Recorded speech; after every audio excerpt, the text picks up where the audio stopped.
कालाबाजारी करते रंगे हाथों गिरफ्तार किया गया है। दरअसल ईओयू को गुप्त सूचना मिली कि यहां से रेमडेसिविर इंजेक्शन की कालाबाजारी की जा रही है।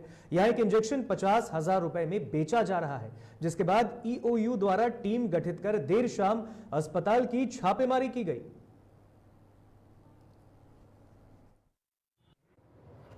ऐसा मतलब कि ऐसा सूचना मिली कि कुछ जो इंजेक्शन है ब्लैक मार्केट से कुछ हॉस्पिटल है, हम लोग उसी जांच में उस चीज़ के वेरिफिकेशन के लिए यहाँ आए हुए हैं। कितना लोग हिरासत में लिए गए, क्या जानकारी मिली, जब यहाँ पे आए तो क्या गतिविधियाँ थी? अभी हमारे ड्रग इंस्पेक्टर का भी पूरा जांच कर रहे हैं अंदर, क्या कितने इंजेक्शन अलॉट हुए हैं, गवर्नमेंट की तरफ से कितना अलॉट किया गया है और कितने पेशेंट को मिले हैं, क्या वो सारे पेशेंट को दिए गए हैं या कहीं किसी बैकडोर से कहीं चले गए हैं, ये सारे हम लोग। बिहार में बढ़ते कोरोना संक्रमण को देखते हुए नीतीश सरकार ने सूबे में 15 मई तक लॉकडाउन लगाया है। ऐसे में राजधानी पटना में जिला प्रशासन की बड़ी लापरवाही देखने को मिली। यह तस्वीर राजधानी के पॉश इलाके बोरिंग रोड चौराहे की है। इस तस्वीर को देखने के बाद आपका मन भी विचलित हो सकता है, क्योंकि यहां न तो प्रशासन मुस्तैद है और न ही यहां कोई बैरिकेडिंग की गई है। सड़कों पर रात के वक्त गाड़ियां आराम से चल रही हैं, तो वहीं दूसरी ओर राजधानी के सड़कों पर रात के वक्त प्रशासन कहीं भी नहीं दिखाई दे रही। इसका जायजा लिया संवाददाता उत्कर्ष ने। इस वक्त मौजूद है पटना के बोरिंग रोड चौराहे पर। कुछ बोलने से पहले इस तस्वीरों को देखते हैं और आपके साथ साझा करते हैं कि जो सरकार है वो आम जनता के साथ सो गई, क्योंकि बिहार में लॉकडाउन लगाया गया है 15 मई तक के लिए। राजधानी पटना समेत पूरे बिहार के अन्य जिलों में भी लॉकडाउन है, लेकिन साफ तौर पर देख सकते हैं कि कोई लोग नजर नहीं आ रहे और लोग के साथ प्रशासन भी नजर नहीं आ रहा है। और कारण ये है क्योंकि जो ये हाई वोल्टेज ड्रामा बीती रात इसी जगह पे हुआ था। यहाँ पे एक युवती द्वारा पुलिस से बदसलूकी की गई थी और लगा ये था कि यहाँ पे अब पुलिस का ये तेजी है और चेकिंग होगा, लेकिन आप देख रहे हैं कि बैरिकेटिंग तो दूर की बात है, बैरिकेटिंग भी दूर रखा हुआ है, लोग घूम रहे हैं और सड़कों पर सन्नाटा है। लेकिन कुछ आदमी आ जा रहे हैं जिन्हें रोकने और बोलने वाला कुछ नहीं है, क्योंकि बिहार में पूर्ण शराबबंदी भी है। और ऐसे में जो शराब माफिया है वो अगर शराब की खेप को इधर से उधर करना चाहे तो बाखूबी कर सकते हैं, क्योंकि सरकार को सोने से कोई फुर्सत नहीं है। जिला प्रशासन साफ तौर पर कहती है कि हम लॉकडाउन को पूर्ण तरीके से बिहार में लागू कराएंगे। जिला अधिकारी और जो पूरा जो पुलिस खेमा है वो सुबह होते ही यहाँ पे लग जाता है और लोगों को रोकने लगता है। अमूमन जो 7 से 11 का समय होता है वो अनलॉक होता है, लोग सामान खरीदते हैं। पहले यहाँ देखिए कि लोग कैसे घूम रहे हैं, कोई रोकने वाला नहीं है, कोई पूछने वाला नहीं है, वो साफ तौर पर आ रहे हैं और जा रहे हैं। ऐसे में सरकार लॉकडाउन क्या लगाई है वो समझ में नहीं आ रहा है। ऐसा लग रहा है कि कहीं अनलॉक स्टार्ट हो गया है। और जो 7 से 11 का समय सरकार ने निर्धारित किया है और इस समय अमूमन सारे लोग बाहर होते हैं, तो कोरोना की तो प्रोटोकॉल की धज्जियां ऐसे ही उड़ेंगी। हालांकि सरकार को 2 समय निर्धारित करना चाहिए था, सुबह और शाम, पर सरकार ने सबसे बड़ी विफलता यही है कि वह सुबह में 7 से 11 का समय दे रहे हैं। और जो कोरोना का संक्रमण है वो आज काफी ज्यादा फैला है। आपको बता दें कि आज का अपडेट जो है वो करीब 15,000 से ज्यादा नए केस आए हैं। वहीं राजधानी पटना में पहली बार 3,000 से ज्यादा नए कोरोना संक्रमित मरीज पाए गए हैं और करीब 90 लोगों से ज्यादा की मौतें भी हो चुकी हैं बिहार में। तो ऐसे में कहीं ना कहीं ये जो तस्वीर है वो लोगों को सोचने पे मजबूर कर देगी कि बिहार में लॉकडाउन लगा है या अनलॉक है, क्योंकि सरकार कहीं से भी नहीं है, पुलिस प्रशासन के एक लोग भी नहीं है। चाहे पुलिस गश्ती कर रही हो, आप दूर दूर तक देख सकते हैं चौराहे के हर एक कोना तक कि कहीं कोई नहीं आ रहा, किसी की आवाजाही नहीं है और सरकार साफ तौर पर यहाँ विफल नजर आ रही है।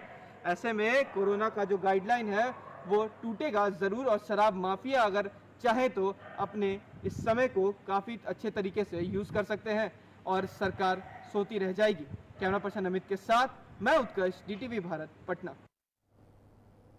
मुख्यमंत्री के निर्देश से स्वास्थ्य विभाग एवं परिवहन विभाग ने मिलकर राज्य के अंदर संचालित होने वाले सभी प्राइवेट एम्बुलेंस वाहनों के लिए दर निर्धारित कर दिया है। अलग अलग प्रकार के वाहनों के लिए दर को दूरी के हिसाब से तय किया गया है। उन्होंने प्राइवेट एम्बुलेंस संचालकों से आग्रह करते हुए कहा कि सरकार ने गाड़ियों के हिसाब से और दूरी के हिसाब से जो दर को तय किया है, आप वहीं पैसा मरीजों से लें। कोरोना काल में मानवता को सेवा की जरूरत है और समाज को आपकी सेवा की आवश्यकता है। माननीय मुख्यमंत्री जी के निर्देश पे स्वास्थ्य विभाग एवं परिवहन विभाग ने मिलकर राज्य के अंदर संचालित होने वाले सभी प्राइवेट एम्बुलेंस वाहनों के लिए भाड़ा निर्धारित कर दिया है। अलग अलग प्रकार के वाहनों के लिए अलग अलग प्रकार के भाड़े को दूरी के हिसाब से तय किया गया है। मैं सभी प्राइवेट एम्बुलेंस संचालकों से आग्रह करता हूं कि सरकार ने गाड़ियों के हिसाब से एवं दूरी के हिसाब से जो भाड़ा तय किया है, आप वही पैसा मरीजों से लें। आज मानवता को सेवा की जरूरत है और समाज को आपकी सेवा की जरूरत है। आज के समय में प्राइवेट एम्बुलेंस संचालक कोरोना के मरीजों को मदद करें, ये मेरा आप सबों से सादर अपील है। नमस्कार। मोकामा में लॉकडाउन के दौरान भी सोशल डिस्टेंसिंग का पालन नहीं दिख रहा है। दरअसल बाजारों में लोग कोरोना गाइडलाइन का पालन नहीं कर रहे हैं। जो लोग सामान खरीदने के लिए बाजार जा रहे हैं वो सोशल डिस्टेंसिंग का पालन तक नहीं कर रहे हैं। ऐसे में बड़ा सवाल ये कि कोरोना को कैसे रोका जाए।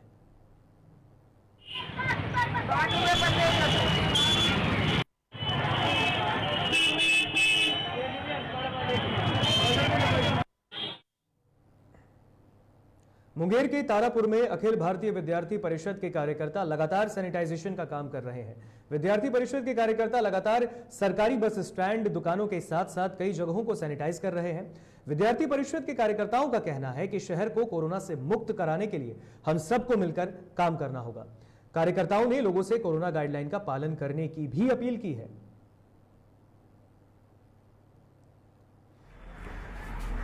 सीट पे ले लो।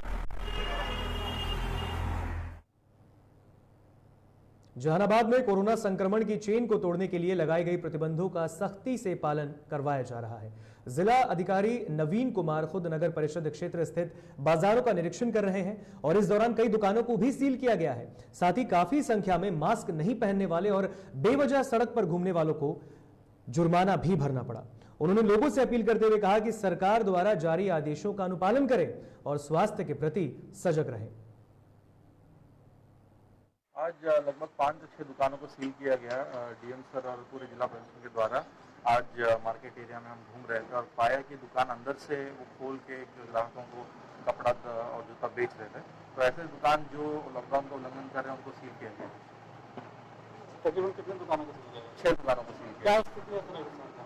शहर में लगभग बहुत सारे लोग सहयोग कर रहे हैं लॉकडाउन का, लेकिन ऐसे भी लोग हैं जो लॉकडाउन के नियमों का पालन नहीं करते। तो ऐसे लोगों को ये समझना होगा कि कोरोना इनको डिफरेंशिएट नहीं करेगा और सबको हो जाएगा।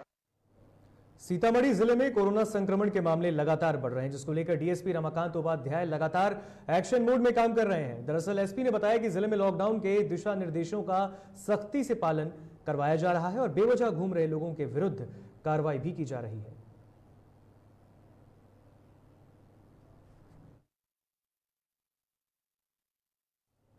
आगे खबरें और भी है, लेकिन यहां रुकेंगे एक छोटे से ब्रेक के लिए।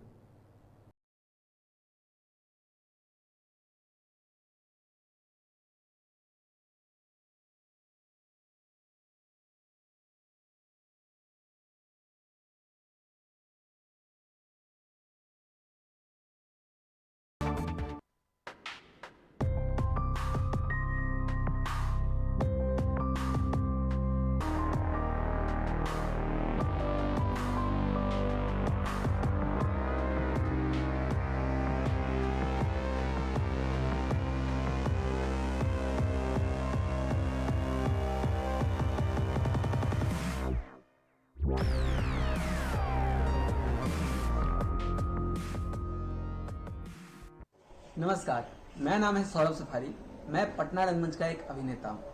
कुछ दिन पहले मेरा कोरोना का रिपोर्ट पॉजिटिव आया था, जिसको सुनते ही मेरे घर वाले, मेरे दोस्त सब लोग परेशान हो गए थे। ऐसी स्थिति में मैं घबराते हुए नहीं बल्कि हौसले से और समझदारी से काम लेते हुए डॉक्टरों की सलाह पर घर में ही रह करके खुद का इलाज किया और सारी सुविधाएं ली और दिन में 3 बार भाप लिया और जो भी चीज़ होता है इन चीज़ों पर संयम रखा और इन चीज़ों का काम किया। तब जा करके मेरी स्थिति में सुधार हुआ और आज मैं कोरोना निगेटिव। हाँ, मैंने कोरोना को हराया है। आप भी हिम्मत रखिए, हौसला रखिए, अपनों का सहयोग लीजिए और कोरोना पे जंग जीतिए। धन्यवाद। वो करता है आपके सपनों को पल्लवित, दिखाता है बिहार में बॉलीवुड के सपने, गोवा की हसीन वादियों का कराता है सैर, पटना में मुंबई का दिखाता है मायाजाल, नेताओं के साथ फोटो खिंचवाकर ग्राहकों पर फेंकता है पासा। सत्ता के संरक्षण में जेडीयू उपाध्यक्ष करता है कारनामा। ग्राहकों ने डीटीवी भारत को बताए हैं उसके कई राज। रेरा के पास गलत प्रोजेक्ट रिपोर्ट कर रखा है सबमिट। कुछ ही दिनों में डीटीवी भारत पर देखिए बिल्डर की बदमाशी।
खबर आपकी,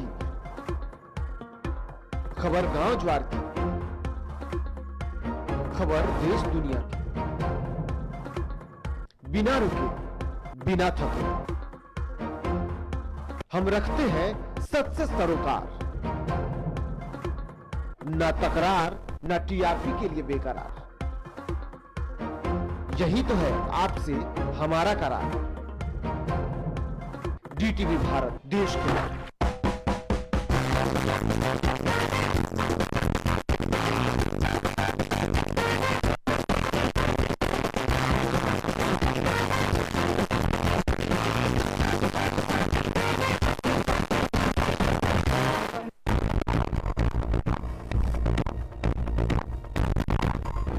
गांव से शहर,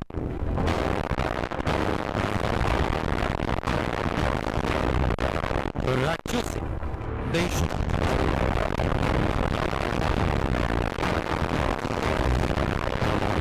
राजनीति से अर्थनीति तक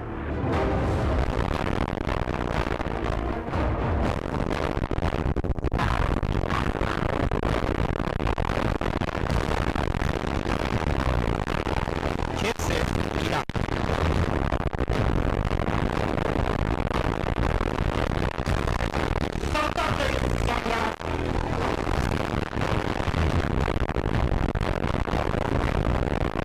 अपराध से अंजाम,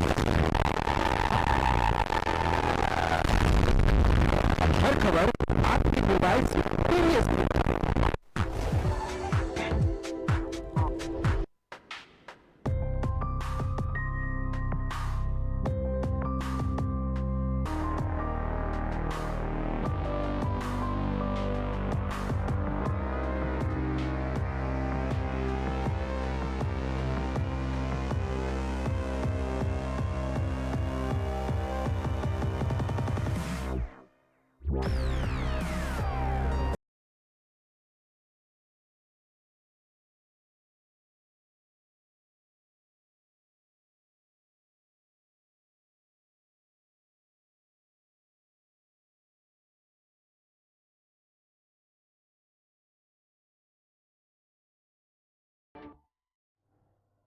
ब्रेक के बाद एक बार फिर स्वागत है टीवी भारत में। बढ़ते अगली खबर की तरफ। रोहतास में लॉकडाउन का अनुपालन कराने गई प्रशासनिक टीम पर असामाजिक तत्वों ने ईंट से हमला कर दिया।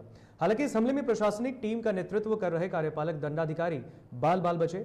लॉकडाउन का अनुपालन कराने निकली प्रशासनिक टीम जैसे ही बीएमपी 2 के गेट के सामने पहुंची और बिना मास्क पहने युवकों की भीड़ को खदेड़ने की कोशिश की, इसी दौरान कुछ असामाजिक तत्वों ने हाथों में ईंट लेकर पुलिस की टीम पर हमला कर दिया। इतना ही नहीं, पुलिस और असामाजिक तत्वों के बीच कुछ देर के लिए तीखी नोकझोंक भी हुई। इसके बाद हरकत में आई पुलिस टीम ने भीड़ को खदेड़ा।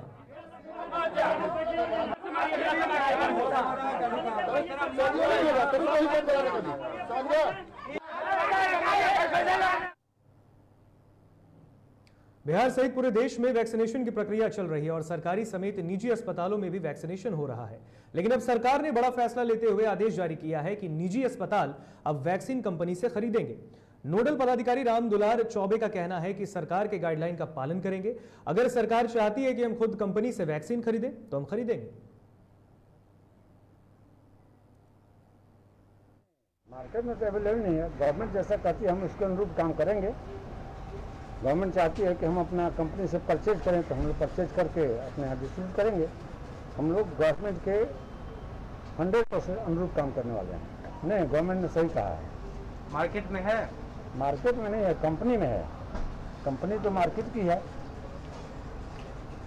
तो इससे आप लोगों को कोई परेशानी? हम लोगों को कोई परेशानी नहीं है। कोरोना महामारी के दौरान सरकार जहां एक और कोरोना संक्रमित लोगों के इलाज के लिए हर तरह की सुविधा मुहैया कराने के दावे कर रही है, वैसे में मुंगेर जिले से एक ऐसा वीडियो सामने आया है जिसने मानवता को तो शर्मसार किया ही, साथ ही जिले के चिकित्सा व्यवस्था पर भी सवाल खड़े कर दिए। वीडियो में आप देख सकते हैं कि किस तरह मरीज के परिजन सदर अस्पताल परिसर में अपने कंधे पर ऑक्सीजन का सिलेंडर लेकर इधर उधर भटक रहे हैं। और जब मामले में सिविल सर्जन से पूछा गया तो उन्होंने जांच कर दोषियों पर कार्रवाई करने का आश्वासन दिया है।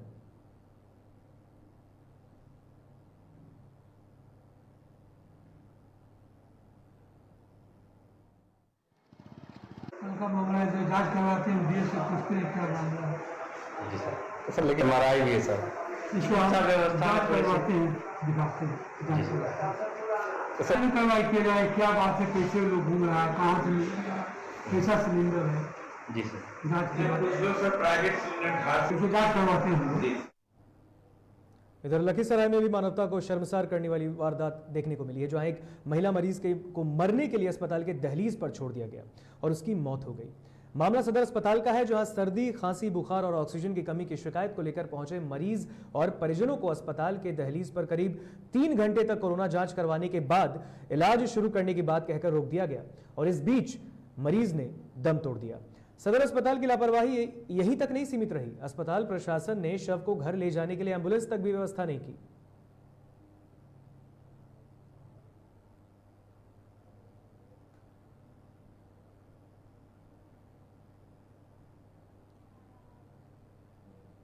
बेतिया के नरकटियागंज अनुमंडल क्षेत्र से 18 वर्षीय एक युवक की हत्या का मामला सामने आया है। दरअसल घटना मटियरिया थाना क्षेत्र के चरिहानी गांव की है, जहां 18 वर्षीय युवक की हत्या चाकू से गोद कर दी गई। मृतक की पहचान मनजीत सोनी के रूप में की गई है। वहीं इस घटना के बाद पुलिस ने शव को अपने कब्जे में लेकर पोस्टमार्टम के लिए बेतिया भेज दिया है और मामले की छानबीन कर रही है। और ऐसे बेहस पड़ा है, जब इनको गार्जियन गए हैं लोग यहाँ से रजिस्टर के लेके ले गए बुला के, और बाद में समझी जो हमने के 8 बजे पता लगल, फोन लागल दोसर का भी ना फोन भइल, दोसर तीसर आदमी कहल तो कहनी सन, तो पाए पर खड़ा रहे, कहता पापा हो रजेश के लेके छुड़ा मार देलस, पानी दो हम ना पहुंचे।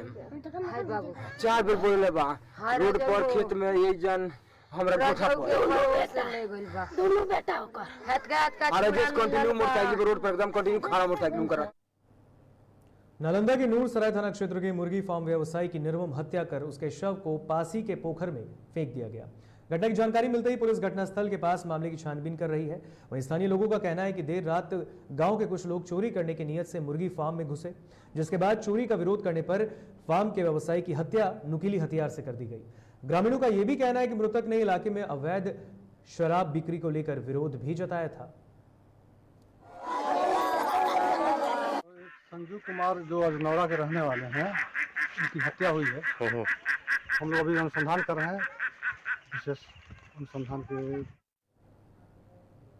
कटिहार जिले के बरारी प्रखंड क्षेत्र में हथियारबंद अपराधियों ने एक वृद्ध की गला दबाकर हत्या कर दी।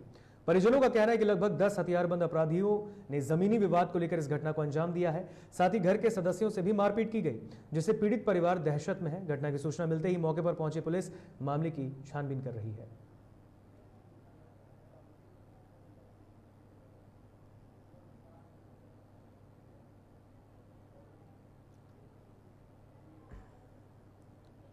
गोपालगंज पुलिस को बड़ी कामयाबी हाथ लगी है। दरअसल पुलिस ने 3 लूटकांड का उद्भेदन किया है। इस दौरान पुलिस ने 2 अलग अलग ठिकानों पर छापेमारी में 8 कुख्यात अपराधियों को हथियार, चरस, मोबाइल, बाइक और लूट के सामानों के साथ गिरफ्तार किया है। वहीं इस मामले में पुलिस अधीक्षक आनंद कुमार ने कहा कि इस गिरफ्तारी से गोपालगंज में अपराध में कमी आएगी। तो 8 कुख्यात अपराधियों को दबोचा गया है। गोपालगंज का यह मामला है। पुलिस को बड़ी सफलता हाथ लगी है। पुलिस ने 3 लूटकांड का उद्भेदन किया है और इस दौरान पुलिस ने 2 अलग अलग ठिकानों पर छापेमारी की। 8 कुख्यात अपराधियों को हथियार, चरस, मोबाइल, बाइक और लूट के सामानों के साथ गिरफ्तार किया गया है। वहीं इस मामले में पुलिस अधीक्षक आनंद कुमार ने कहा है कि इस गिरफ्तारी से गोपालगंज इलाके में अपराध में कमी आएगी। बनाई गई जो घटना के उद्भेदन और इसमें जो भी अपराधी शामिल हैं उनकी गिरफ्तारी के लिए लगातार काम कर रही है। और इस घटना में शामिल 4 में से जो 3 अपराधी हैं उनको और घटना में लूटे गए लगभग 1,30,000 रुपये प्लस 2 पिस्टल और साथ में जो लूटा हुआ था उनका बंधन बैंक के ग्रुप का एक ग्रुप रजिस्टर मिला है और एक सैमसंग कंपनी का जो टैबलेट था जो कर्मी से लूटा गया था वो भी बरामद हुआ है। और इसमें जो घटना के दौरान जो बाइक लूट हुई थी वो बाइक भी बरामद हुई। फिलहाल बुलेटिन में इतना ही। हमें दीजिए इजाजत, लेकिन जाने से पहले हम लगातार आपसे अपील कर रहे हैं कि कोरोना गाइडलाइन का पालन करें, लॉकडाउन का उल्लंघन ना करें, क्योंकि अगर आप सुरक्षित रहेंगे देश सुरक्षित रहेगा। अगर आप ही सुनेंगे बात तभी तो बदलेंगे हालात।